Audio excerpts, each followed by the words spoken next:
Susahnya mengusut tuntas kasus yang dimulai dengan pembunuhan Brigadir J atau Joshua Huta Barat ini, kemudian menyeret ex-Kadif Propam Irjen Verdi Sambo yang saat ini menjadi tersangka dan dipecat dengan tidak hormat tapi lalu mengajukan banding atas keputusan tersebut. Ada banyak fakta yang harus kita ketahui. Yang pertama adalah beliau ini ternyata adalah Kapolri termuda yang pernah diangkat. Dia seakan-akan memegang rapor dan berhak untuk memberikan sebuah asesmen dan sebuah saran terhadap kedudukan dan karir dari seorang polisi. Seharusnya ini semua menjadi aneh karena ada seseorang yang mengatakan bahwa jika ternyata Irjen Verdi Sambo ingin melenyapkan Brigadir J, maka seharusnya dia tidak harus menghabisi di tempat yang merupakan rumahnya sendiri.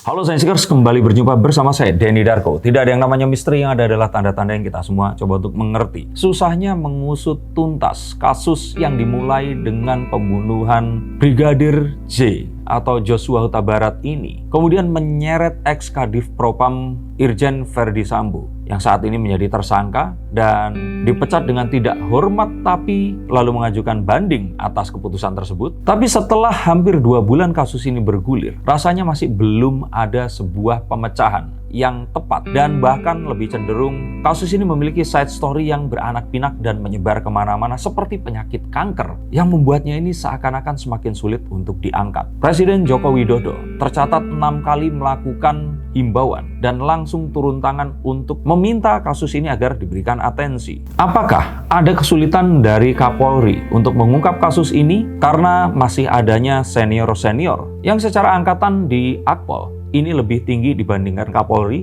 Apakah senioritas ini menghalangi pemeriksaannya? Mari kita akan lihat menggunakan kartu-kartu yang saya pegang ini. Kita akan melihat dari kartu yang pertama, di mana kita akan mencoba mencari tahu sejarah dari sang pemimpin atau sang kaisar ini tadi. Bukan Kaisar Sambo, tetapi dari Pak Kapolri, Bapak Listio Sigit Wibowo. Ada banyak fakta yang harus kita ketahui. Yang pertama adalah beliau ini ternyata adalah Kapolri termuda yang pernah diangkat dalam masa-masa setelah Orde Baru tentu saja ya. Ini tercatat beliau memecahkan rekor yang sebelumnya dipecahkan oleh Bapak Tito Karnavian yang diangkat menjadi Kapolri di usia 51 tahun dan 9 bulan. Dan Pak Listio Sigit ini diangkat di usia 51 tahun tapi 1 bulan lebih muda, yaitu 51 tahun 8 bulan. Dan tidak tanggung-tanggung, Pak Tito ini membypass atau melewati 4 angkatan di atasnya. Artinya masih ada 4 angkatan senior yang masih aktif berkiprah, baik di luar maupun di dalam Kepolisian Republik Indonesia. Beliau ini lulusan Akpol 1991. Artinya masih ada angkatan 90,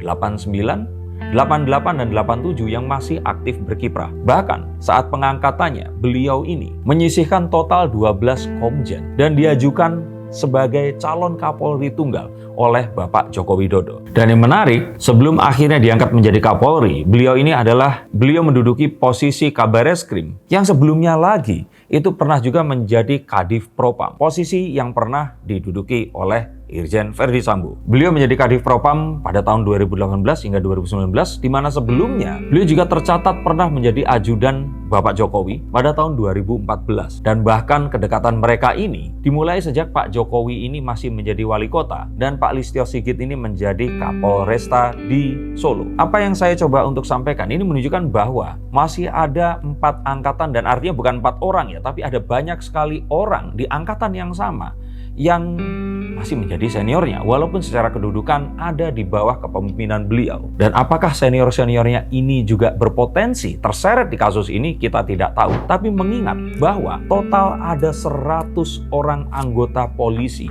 yang terus kemudian dianggap di sini atau diduga juga ikut terlibat dalam kasus ini tadi, dengan beberapanya bahkan menjadi tersangka. Ini saya rasa tidak perlu menjadi seorang sarjana, seorang master atau dokter untuk menyimpulkan bahwa bisa saja ada atau diduga ada potensi senior-senior yang menginginkan proses pengusutan ini berjalan tidak seperti yang mungkin saat ini terjadi. Dan apakah itu yang sebenarnya membuat proses penyelidikan dan penyidikan yang saat ini terjadi terasa tidak secepat yang diharapkan oleh masyarakat saat ini?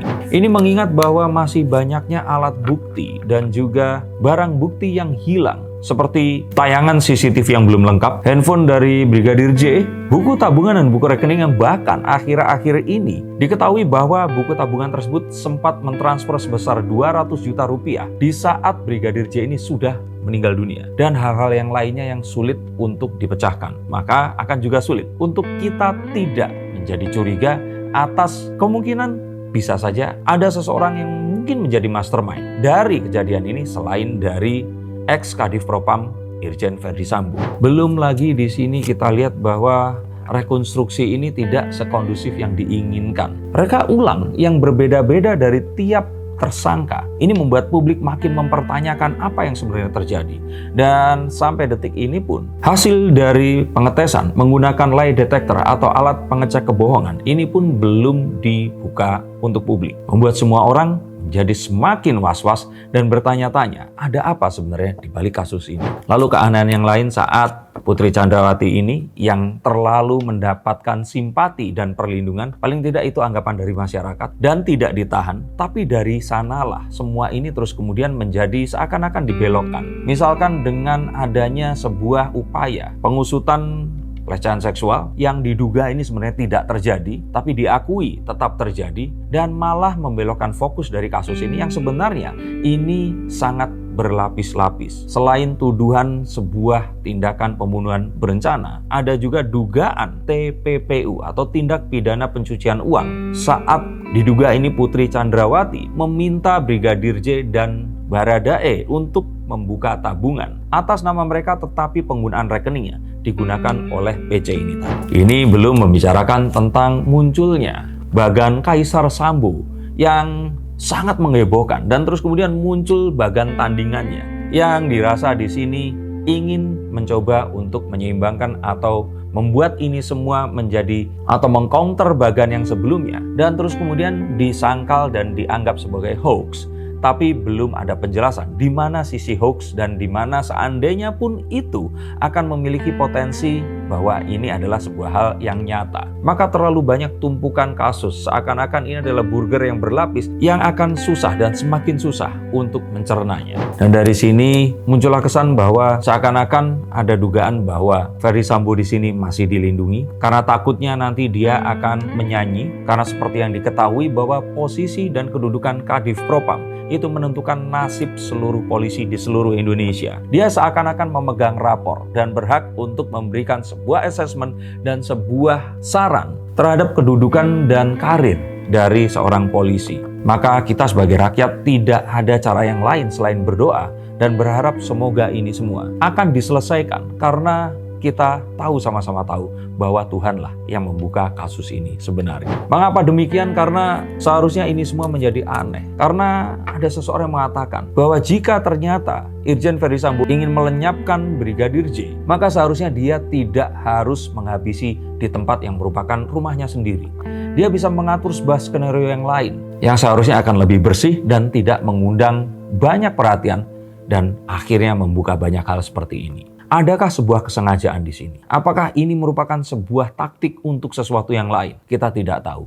Tapi yang pasti kita tahu adalah tanpa kebesaran Tuhan, ini semua tidak akan terjadi. Dan semoga kebesaran Tuhan juga yang akan menguak kasus ini. Semoga mereka yang memang benar-benar bersih ditunjukkan kebersihannya, dan mereka yang saat ini mungkin belum cukup bersih segera mengaku atau menghentikan tindakannya. Dan yang paling penting lagi adalah semoga Kepolisian Republik Indonesia bisa melewati momen berharga ini untuk meningkatkan citranya di depan publik dan meningkatkan kualitasnya dalam melayani dan melindungi masyarakat. Terima kasih, sampai jumpa dan salam.